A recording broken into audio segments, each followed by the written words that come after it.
नौकरियों की सैलरी कैसे देंगे? तो ये सरकार आंखों के ऊपर काला पट्टी बांधकर राज्य सरकारों की अर्थव्यवस्था की स्थिति और साथ ही साथ किसानों की एक कमर तोड़ रहे हैं, ताकि आने वाले निर्वाचनों में उनके बड़े बड़े उद्योगपति इनके इलेक्शन का पैसा दें। मैं ज़्यादा और कुछ कहना नहीं चाहूँगा। हमारे दोस्त पंजाब से रवनीत सिंह बिट्टू, जिन्होंने आज शानदार भाषण रखा और कांग्रेस की तरफ से अपना पक्ष रखा, मैं चाहूँगा कि वो अपने कुछ बातें आपके बीच रखें। थैंक यू रणदीप सुरजेवाला जी, ਜਿਹੜੇ ਸਾਡੇ हमारे इंचार्ज हैं मीडिया के और जनरल सेक्रेटरी हैं, और हमारे डिप्टी लीडर गौरव जी, अमर सिंह जी, और हमारे डेम्पा जी, जसवीर सिंह जी जो हम पंजाब से हैं एमपी। 2-3 बातें हैं, बाकी गौरव जी और सुरजेवाला जी रखेंगे आपके सामने, गौरव जी ने तो रख दी।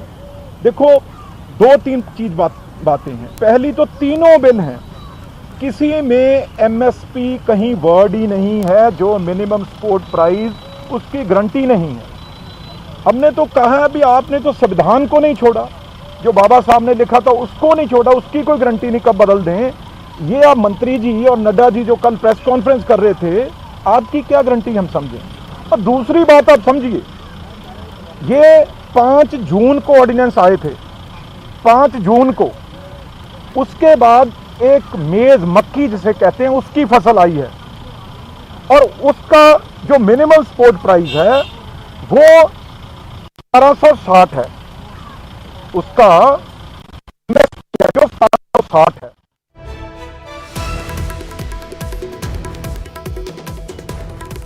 This is a blessing for farmers.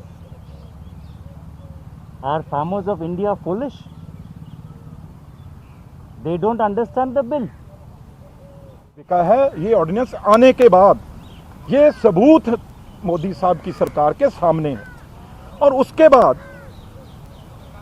मैं तो हैरान हूं, पंजाब की मैं बात जरूर करूंगा, जो अकाली दल सबसे पुराना लाए है इनका, वो आज जब पंजाब के 15-15 हजार लोग किसान, हरियाणा के किसान, देश के किसान सड़कों पे हैं, तो आज जो कैबिनेट में नहीं बोले, हरसिमरत कौर कैबिनेट में नहीं बोले, आज उनके प्रधान को यहां पे बोलना पड़ा, जहां बोलेंगे, क्योंकि एक फायदा जरूर है, क्योंकि वोटिंग नहीं होनी, कोविड के जरिए किसी को पर्ची नहीं देनी, ये स्पीकर साहब ने कहा है।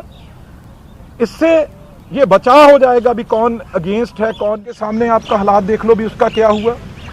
और कहीं भी अगर ये आपने अजमाना है, एमएसपी तो हर स्टेट में देश में नहीं है, पंजाब हरियाणा और कहीं थोड़ा राजस्थान यूपी कहीं कहीं है एमएसपी, मध्य प्रदेश वो भी थोड़ा, अगर एमएसपी के से ज्यादा को खरीद करता होता तो आज तक हर मंडी में बड़े बड़े जो सरमाएदार है वो ज्यादा ले लेते, क्यों नहीं कहीं, क्यों एमएसपी से हर फसल नीची बिकती है।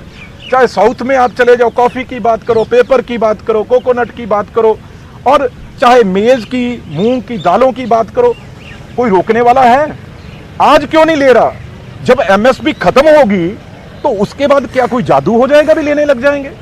आज प्राइम मिनिस्टर के जन्मदिन के ये काला दिन माना जाएगा भी, आज 17 तारीख मोदी जी के जन्मदिन के ऊपर किसान और जो धरती है हमारी जहां से फसल उगती है, उसके लिए आज सबसे बुरा दिन, काला दिन शब्दों में ये लिखा जाएगा।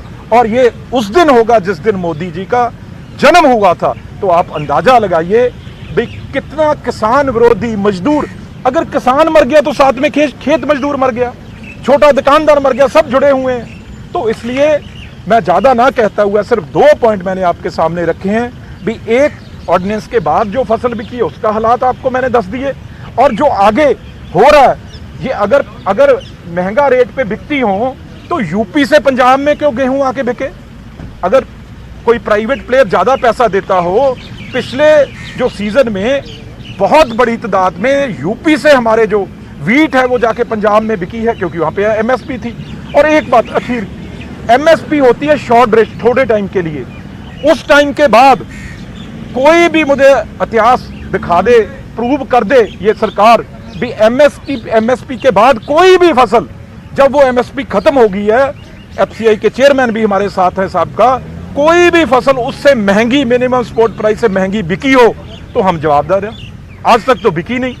और जब बड़े बड़े आएंगे, हमारे 20 साल पहले आए थे पेप्सी वाले, लेज, ये चिप्स वगैरह वाले, तो जब आए तो जब फसल बिल्कुल कम होती है उस टाइम वो रेट दे देते हैं, क्योंकि मिलती ही नहीं। जब बम्पर क्रॉप होती है तो उस टाइम उनके मैनेजर जाते हैं, नहीं जी इससे शुगर हो जाएगी, ये तो चिप्स बच्चे खाएंगे, बीपी शुगर की प्रॉब्लम आ जाएगी, हम ले नहीं सकते।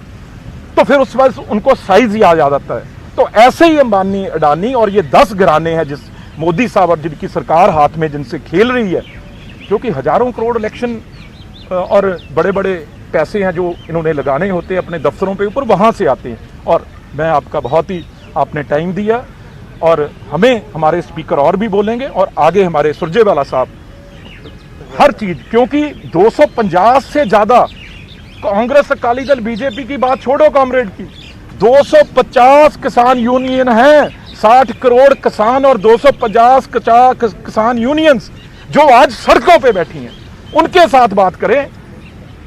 Thank you.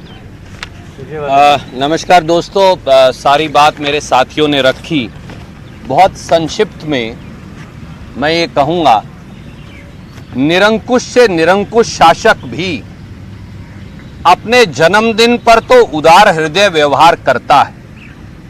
मोदी जी शायद दुनिया के और हिंदुस्तान के 73 साल के इतिहास में पहले ऐसे शासक हैं जिन्होंने अपने 70वें जन्मदिन पर हिंदुस्तान के किसान और खेत मजदूर की आजीविका छीन ली। ये 2 कानून आज और 1 कानून जो पहले लेकर आए हैं, ये 3 कानून देश की हरित क्रांति पर मोदी सरकार का हमला है। ये एक घिनौनी साजिश है खेत और खलिहान को, पूंजीपतियों को गिरवी रखने की। ये एक घिनौनी साजिश है किसान को अपने खेत में मजदूर बना देने की, मजदूर की रोटी छीन लेने की, मंडी के व्यापारी और दुकानदार और मजदूर का व्यवसाय और आजीविका छीन लेने की। तो कृषि बिलों पर कांग्रेस का हल्ला बोल जारी है। जहां केंद्रीय नेतृत्व की तरफ से रणदीप सिंह सुरजेवाला अपनी बात रख रहे थे, तो वहीं हरियाणा में भी कांग्रेस ने बिगुल बजा दिया है। कृषि बिल पर बोले हैं पूर्व मुख्यमंत्री भूपेंद्र सिंह हुड्डा, कृषि बिल का डटकर विरोध करेगी कांग्रेस। कल राज्यपाल को ज्ञापन भी सौंपेंगे। विधानसभा का विशेष सत्र बुलाने की भी मांग उठाई गई है। 21 सितंबर को हर जिला मुख्यालय पर धरना देगी कांग्रेस, यह भी फैसला हुआ है। हरियाणा कांग्रेस के नए प्रभारी विवेक बंसल ने बैठक की। पूर्व सीएम भूपेंद्र सिंह हुड्डा, कांग्रेस प्रदेश अध्यक्ष कुमारी सैलजा इस बैठक में मौजूद रही और इस बैठक में कई बड़े फैसले हुए हैं। कृषि अध्यादेशों पर पूर्व सीएम भूपेंद्र सिंह हुड्डा ने कहा कि कृषि बिलों का डटकर विरोध किया जाएगा। कल राज्यपाल को भी कांग्रेस ज्ञापन सौंपेगी। विधानसभा का विशेष सत्र बुलाने की मांग की गई है। मेरे सहयोगी मनोज कुमार इसी खबर पर और जानकारी के साथ जुड़े हैं। मनोज, लगातार कांग्रेस का हल्ला बोल कृषि अध्यादेशों के खिलाफ जहां केंद्र नेतृत्व ने मोर्चा संभाला, तो हरियाणा में भी कांग्रेस एक्टिव हो गई है, क्या जानकारी है? बिल्कुल सुधीर, देखिए कृषि अध्यादेशों का जो मामला है ये तूल पकड़ता जा रहा है। और खासकर हरियाणा की बात करें, 10 सितंबर के बाद जब पीपली में जो घटनाक्रम हुआ, जहां किसानों कहा गया किसानों के द्वारा की लाठीचार्ज हुआ, हालांकि अनिल विज इसको नहीं मानते, उसके बाद से राजनीति बहुत तेज हो गई है। भूपेंद्र सिंह हुड्डा इसको लेकर विशेष सत्र बुलाए जाने की मांग कर रहे हैं, कल राज्यपाल से मिलने वाले हैं। और हरियाणा कांग्रेस 21 सितंबर को हर जिला स्तर पर जो प्रदर्शन है, धरना प्रदर्शन वो करेगी, वो भी राज्यपाल के नाम ज्ञापन देंगे।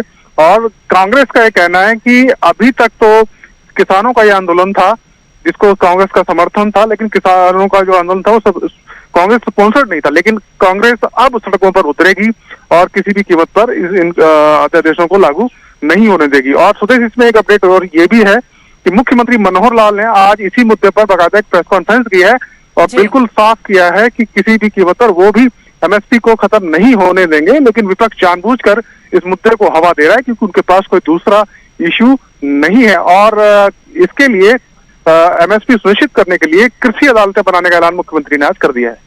शुक्रिया मनोज जानकारी के लिए। तो एक तरफ जहां कांग्रेस सरकार को घेर रही है कृषि अध्यादेशों को लेकर, तो वहीं मुख्यमंत्री ने प्रेस कॉन्फ्रेंस कर कहा कि एमएसपी को खत्म होने नहीं दिया जाएगा और सिर्फ बिना मुद्दों के इस वजह को तूल दे रही है कांग्रेस। वहीं कांग्रेस का कहना है कि वो किसानों के हितों में सड़कों पर डटेगी। अब सड़क पर संग्राम होगा, साथ ही कांग्रेस इसे राज्यपाल तक लेकर जाएगी। आज काफी महत्वपूर्ण बैठक हुई। इस बैठक में हरियाणा कांग्रेस के नए प्रभारी विवेक बंसल थे। इनके अलावा पूर्व से भूपेंद्र सिंह हुड्डा, कांग्रेस की प्रदेश अध्यक्ष कुमारी सैलजा मौजूद रहे।